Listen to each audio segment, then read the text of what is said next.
कहानी नीरू की है। पंजाब की नीरू की शादी दिल्ली के राहुल से होती है। दिल्ली कितना बड़ा शहर है ना, लेकिन आप लोगों का घर तो बहुत छोटा है। हमारे पंजाब में तो ये बड़े बड़े घर होते हैं कि मजा ही आ जाता है। कोई बात नहीं नीरू, मैं भी तुम्हारे लिए बहुत बड़ा मकान बनाऊंगा बहुत जल्दी। नीरू के पिता जहाँ पंजाब के जाने माने व्यापारी थे, वहीं उसका पति राहुल दिल्ली में एक सिंपल नौकरी करता था। माँ, यहाँ तो घी मक्खन इतना महंगा है कि क्या बताऊं। मैं तो तरस ही जाती हूँ घी खाने के लिए। नीरू की माँ को ये सुनकर बहुत दुख होता है। मेरी बेटी को घी नसीब नहीं हो रहा है और ये बहू यहाँ बैठकर घी में शक्कर डाल रही है। देख वनिता, मैं साफ कह रही हूँ, इस घर में जितना घी आएगा उतना ही मेरी बेटी के घर दिल्ली भी जाएगा। अरे ये क्या बात होती है माँ जी? बेटी का उतना ही करो जो अच्छा लगे। अब क्या मायके से घी और मक्खन तक की सप्लाई करोगी आप? हाँ, मेरी बेटी किसी चीज को तरसे मुझसे बर्दाश्त नहीं होता। अब क्या था, नीरू के मायके में 2 किलो घी आता तो 2 किलो दिल्ली जाता नीरू के पास। एक दिन, माँ बड़ी गर्मी पड़ती है दिल्ली में। इस घर में तो एक ही एसी है और वो भी ड्राइंग रूम में। सारा परिवार एक ही कमरे में सोता है। हाँ बेटा, वो तो हर घर की कहानी है। यहाँ भी एक ही एसी है। अरे बिल इतना आता है कि क्या बोलूं। तभी वहाँ राकेश आ जाता है। माँ, थोड़ी देर में यहाँ कुछ प्लम्बर आएंगे मेरे कमरे में एसी लगाने। जरा ध्यान से लगवा देना ना माँ। ओए, ऐसे कैसे तेरे कमरे में एसी लगेगा? हाँ राकेश, एक बार बात तो कर लेता। अरे पापा, वो वनिता को गर्मी में नींद नहीं आती। ड्राइंग रूम में सबके साथ सोने में वो अनकंफर्टेबल है, इसलिए। अरे पूरे परिवार के साथ वहाँ तेरी बहन नीरू भी तो सोती है। वो नहीं हो रही क्या अनकंफर्टेबल? समझ रहा है ना? अगर एसी लगेगा तो एक दिल्ली में तेरी बहन के कमरे में भी लगेगा, तभी तू लगा सकेगा। राकेश वनिता को सारी बात बताता है। वनिता करती भी क्या, मन मार कर बैठ जाती है। माँ, ये लोग ठीक नहीं है, क्या करूँ मैं? अरे बेटी, यहाँ आ जा, तू यहाँ आकर रह ले। अरे छोड़ दे ऐसे पति को। कैसे छोड़ दूँ माँ? समाज क्या कहेगा, लोग क्या कहेंगे? वैसे भी मेरा एक बेटा है मयंक। अरे हटा बेटा, तेरी उम्र ही क्या है, इतनी परेशान रहेगी तो काम कैसे चलेगा। खैर, बात आई गई हो जाती है। माँ को लगता है कि नीरू ठीक है, तो वहीं नीरू के मन में एक ही लाइन चल रही होती है, यहाँ आजा। माँ ने तो बोल ही दिया है कि यहाँ आजा। बस मयंक थोड़ा सा बड़ा हो जाए, इन गरीबों को छोड़कर मैं वापस माँ के पास ही चली जाऊंगी। वो इसी सोच में बाजार में चल रही थी कि मैम, आपका दुपट्टा जमीन को छू रहा है। नीरू जैसे ही उस लड़की की तरफ देखती है, देखती ही रह जाती है। हाय रे, कितना सुंदर लड़का है ये।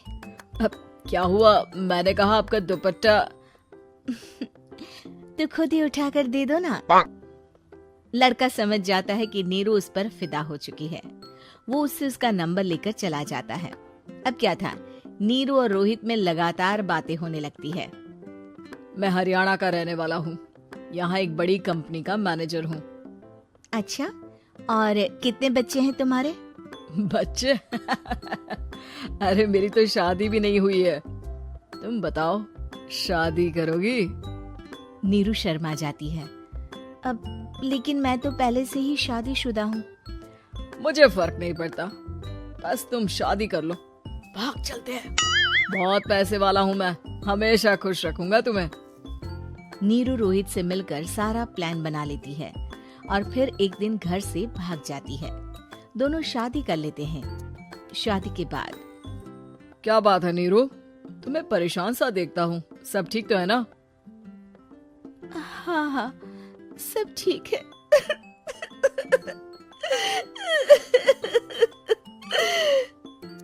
ये कहते कहते ही वो रोने लगती है। अरे क्या हो गया, रो क्यों रही हो? मैंने तुमसे एक बात छुपाई है। और वही बात अब मुझे परेशान कर रही है। रोहित, मेरा एक बेटा भी है, उसका नाम मयंक है। क्या बात कर रही हो? ये तुमने मुझे पहले क्यों नहीं बताया? देखो नीरू, मेरी माँ को मैंने ये नहीं बताया है कि तुम शादीशुदा हो। बच्चा मैं मैनेज नहीं कर पाऊंगा। नीरू को समझ में नहीं आता कि वो क्या करे। तुम उस बच्चे को अपनी माँ को क्यों नहीं दे देती? नीरू चुपके से माँ को फोन करती है। माँ, क्या मयंक को तुम रख सकती हो? बेटा, मैं राकेश के साथ बात करती हूँ। आखिर घर का बेटा वही है, जो वो बोलेगा।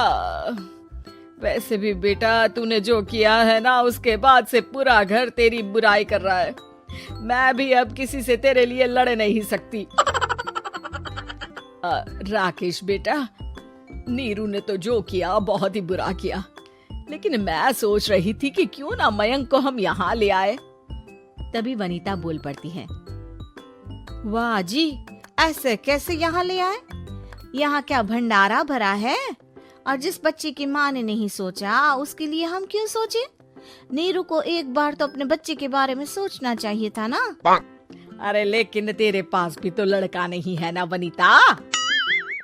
माँ, वनीता ठीक बोल रही है। कल को वो बड़ा होकर इसी घर का हिस्सा मांगेगा तो हम क्या करेंगे? माँ कहती भी तो क्या, वो चुप रह जाती है। वहीं नीरू का पहला पति कहता है। माँ, अगर आज भी वो वापस आ जाए तो मैं उसे माफ कर दूंगा। बेटा, गरीबी चीज ही ऐसी है, क्या करेगा?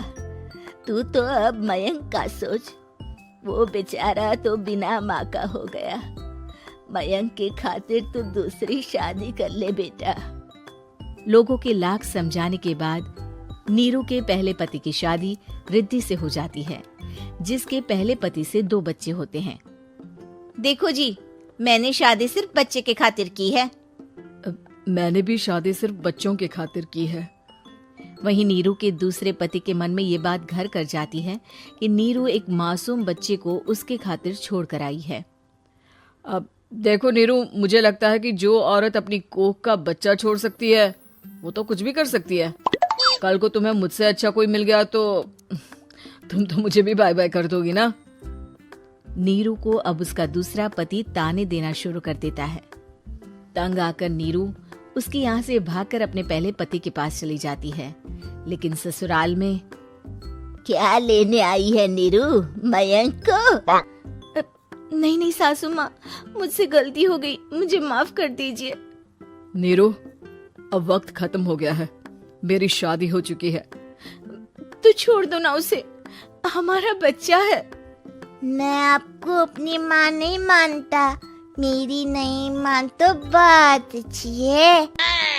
नीरू मयंक की बात सुनकर समझ जाती है कि उसके पास अब न आसमान रहा, ना ही जमीन।